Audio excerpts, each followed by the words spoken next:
Hi, this is Donna from Clever Crafting. Thank you for joining me today for this, the last of our 4 cards for our charity day. So if you had the kit, you will have these lovely strips that are cut nice and fine. They're about 2 or 3 mils wide, a nice frame. This is a 12 centimeter by 12 centimeter 160 GSM cut piece of paper, and we've got a standard A6 card base.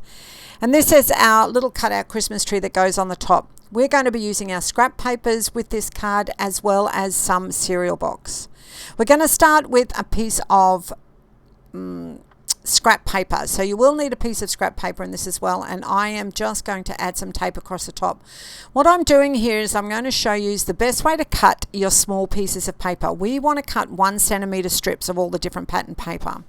And you will see, I'm going to just show you that when you pop this in your paper trimmer, whether it's a guillotine style or a normal one, when you get close to the edge, it's hard to cut the 1 centimeter pieces or the smaller strips.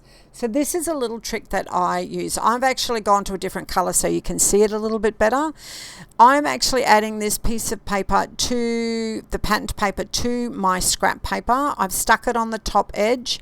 I'm adding some double-sided tape to the underneath bottom edge of my patterned paper, and I am going to stick that down. So this is effectively given me a handle, let's call it a handle, to help me cut my paper into thin strips.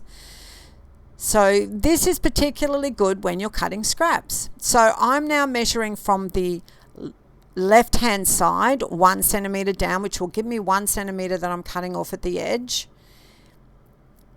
There we go. So that's my first 1 centimeter strip. I'm going to move it at 1 centimeter again and cut again. So you can see here that my patterned paper is actually underneath my garden. Normally I would not be able to hold it and cut this, but because I've stuck it to this piece of scrap paper first, it's working fine. This is particularly effective when using a bill, because who wants to have a bill anyway? Chop them up, I say. So and then that's that last little strip that we're catching. It looks like that's going to slip around, but actually, as it turns out, it cuts perfectly. So as a perfect 1 centimeter strip. Now I did that with 4 different patterned papers, but you can do it with as many as you like. So I'm going to break up some of these silver glitter strips. You will have in your kit gold as well as silver. Now, or you've cut them yourself, whichever is best, whatever you have.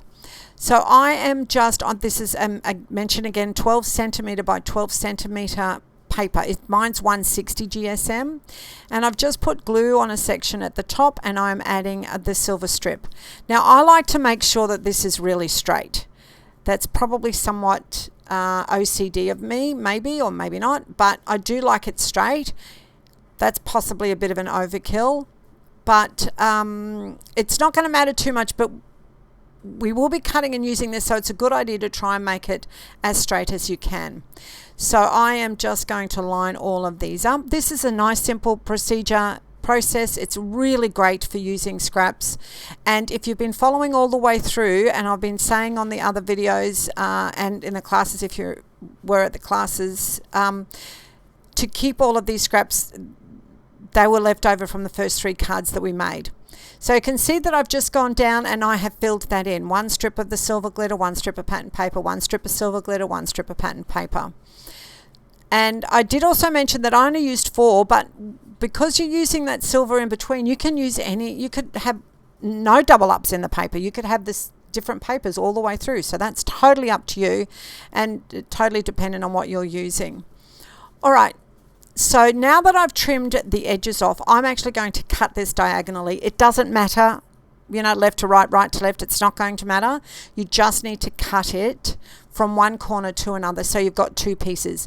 This is enough for 2 cards. So the Christmas tree that we've got, the Christmas tree cutout, you can see that that will fit, and that's gone diagonal. So the best part about that is it doesn't matter whether you put the paper on it was portrait or landscape, because it's going to be diagonal anyway, so you can use all of the papers. Alright, I am just putting glue around the outside edge of the Christmas tree. Now if you don't have the kit, of course, if you've got a Christmas tree die, you just need the negative space. It's cut out of a piece of card that's 10 centimeters by 14.3 centimeters. I'm just trimming off the little piece that's sticking out the edge there, and I'm actually going to use that plus several other scraps that are on my table to just add that same layer so it's fairly even to a couple of other spots around the card. We want it nice and even.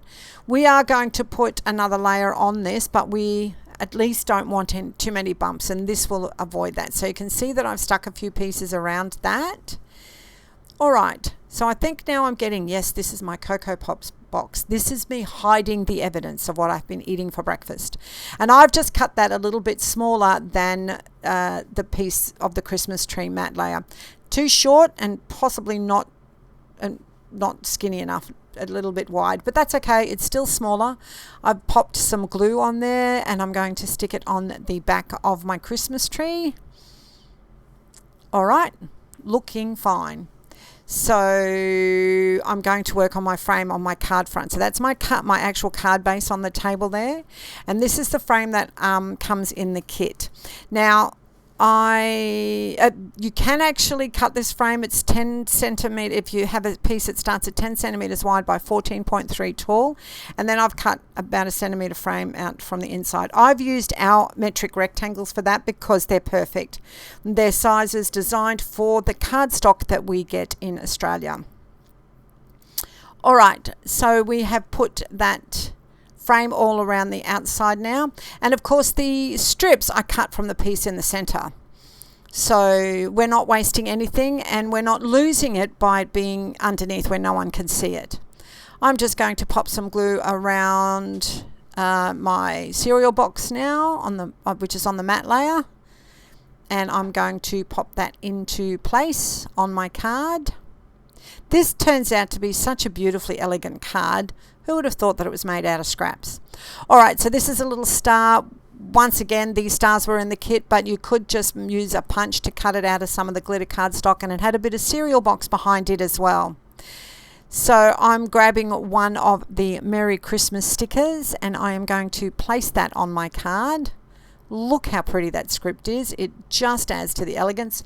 Once again, you can just stamp it on there. Whatever you've got in your house, I'm sure will work. All right, there's our card. Just straighten that out a little bit. Yep, it's a lovely, lovely card. So I've got a couple of close-ups here for you. I really hope that you've enjoyed these 4 cards. It really helps our little channel if you give us a thumbs up, and if you subscribe, maybe share this video with your friends. If you were unable to join us this year for our charity event, please remember that we do have them every year. Keep tabs on us, join our Facebook group, and you'll know when it comes up next year. Until then, stay safe and happy crafting.